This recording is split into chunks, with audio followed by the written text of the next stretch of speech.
Hello, fellow creators. So today I want to talk about something that happens to all of us. We get into a new routine, we start trying something new, we start venturing off into a new journey, and then all of a sudden it becomes uncomfortable. It doesn't feel right. It feels weird. Should I really be doing this? Should I really be meditating? Should I really be stepping outside of my comfort zone and trying these new activities? And at first we start to wonder, is this uncomfortable feeling good or bad, or what can I do with it? And then we start to realize that, hey, maybe this uncomfortable feeling is leading towards a new life. So here's Dr. Joe Dispenza. What happens when you feel that uncomfortable feeling, and how can you get past it? You just stepped into that river of change, and get ready because it's going to feel uncomfortable.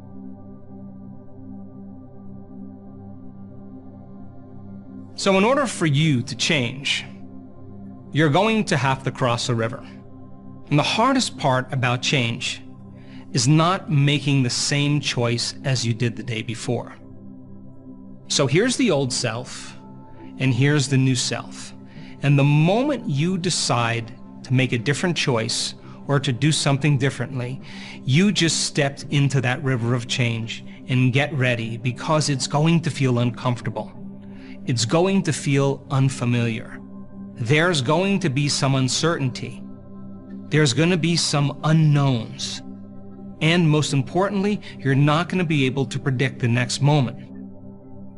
Now think about this.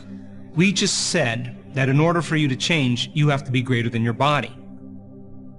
And the redundancy of thinking and feeling and feeling and thinking conditions the body into the past.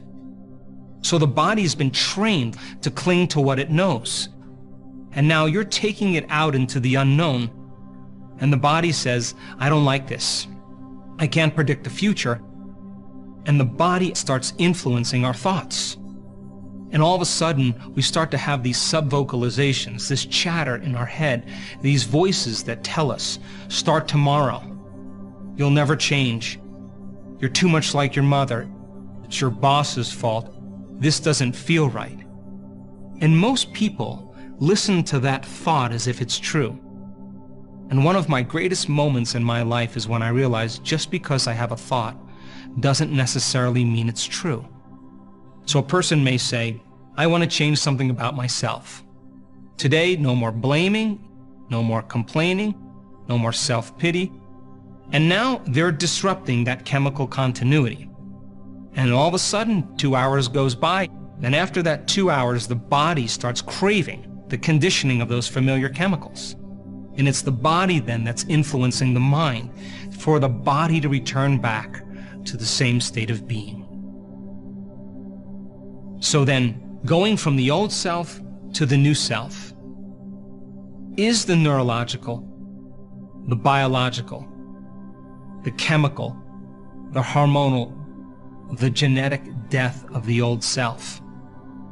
And in that place, that void, that place of uncertainty, is actually the perfect place to create something new. And people may say, I'm crossing that river of change, I can't predict my future.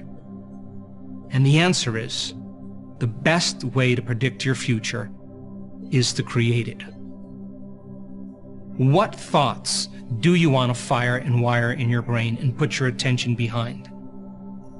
What behaviors do you want to demonstrate in one day, in one lifetime? The latest research in neuroscience says that when you close your eyes and rehearse an activity mentally, that your brain does not know the difference between what's going on out there and what's going on in here if you're truly present. You begin to install the neurological hardware in your brain to look like you already did it. Now your brain is no longer a record of the past. Now it's literally a map to the future. You are priming your brain into the future. And if you keep doing it over and over again, firing and wiring, that hardware will become a software program. And who knows, you just may start acting like an abundant person. You may start thinking that you're healthy. Why? Because you installed those circuits. Now here's the hard part. Can you teach your body emotionally what that future will feel like before it's made manifest? That means you can't wait for your wealth to feel worthiness and abundance. You can't wait for your success to feel empowered. You can't wait for your new relationship to feel love. You can't wait for your healing to feel gratitude or wholeness. You can't wait for the mystical moment to feel awe. That's the old model of reality, of cause and effect. Waiting for something outside of us to give us relief from the emptiness and pain we feel inside of us. And some people will spend their whole life living in lack, waiting for something to change. And if you're waiting, then you're not creating. The quantum model of reality is about causing an effect. The moment you start feeling abundant and worthy, you are generating wealth. The moment you start embracing the feeling of empowerment, you are stepping towards your success. The moment you're in love with yourself and in love with life, you will create an equal. And the moment you start feeling grateful and you start feeling whole, your healing begins. And the moment you are in awe of life, you will have a mystical experience. Now that's causing an effect. And so from going from one state of mind and body, the old self, into a new state of mind and body, a new self, and crossing that river means there'll be new opportunities, new experiences, new events in your life, because you're no longer the old self. So the biological model of change then is breaking the habit of the old self and reinventing the new self. It's pruning synaptic connections and sprouting new connections. No longer signaling the same genes in the same way and learning how to signal new genes in new ways. Now, what I want you to know is that you already know how to do this. Every one of us has done something great in our lives. And what happened when we decided to make up our mind to create something or to do something differently? We ask ourselves the question, is it possible that I can be healthy? Is it possible that I can have the job of my dreams or the relationship of my dreams? And what would that look like? And when you asked that question, you turned on the creative center in your brain called your frontal lobe. And think of your frontal lobe as the symphony leader. And it has connections to all parts of the brain. So what it does is it naturally calls up different networks of neurons that are associated with that question based on the things you've learned intellectually in your life and the experiences that you've had as well. And it begins to seamlessly piece them together. The next thing you see is an image or a picture in your mind, and that's called intention. When you saw that image, you saw that picture in your mind, the next thing you know, you started to feel the emotion as if you were living in that future reality in the present moment. And we could say then, the moment you started feeling the emotion, the thought became the experience in your mind. And you were giving your body a sampling or a taste of the future. Now here's what you did when that happened. You started thinking about all the choices you had to make, and you wrote them down. You started to think about all those experiences that would get you to that vision, all those goals. And every time you wrote those goals down, you felt more of those feelings. And you kept reviewing them in your mind so you can put your conscious mind on what you wanted. And then you did something really brilliantly. You started to write down the thoughts that you wouldn't let slip by your awareness unnoticed. Thoughts like, I can't, it's too hard, I'll never change. Those are thoughts that if you respond to them will cause you to lose sight of your future. And every day you reminded yourself of who you wanted to be, and every day you reminded yourself of who you no longer wanted to be. And then you started seeing synchronicities, opportunities, coincidences beginning to show up in your life. And that's the universe telling you that you're heading towards a new future. And when it finally happened, it was no longer about the event. It was about the fact that you created it. And so then the side effect of that is we become more whole, more present, more loving, because now we're living life less in lack. There's only three things that stop us from that vision of the future: the body, the environment, and time. Number one, the body. Most people say, I didn't feel like it, or I don't feel like it, I'm tired, I have a headache, and they use feelings as a barometer for change. And when you use feelings as a barometer for change, you'll always talk yourself out of possibility. The environment. I have these people to see, I have these places to go, I have these things to do.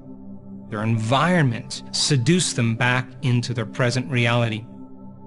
The last one is time. There just wasn't enough time.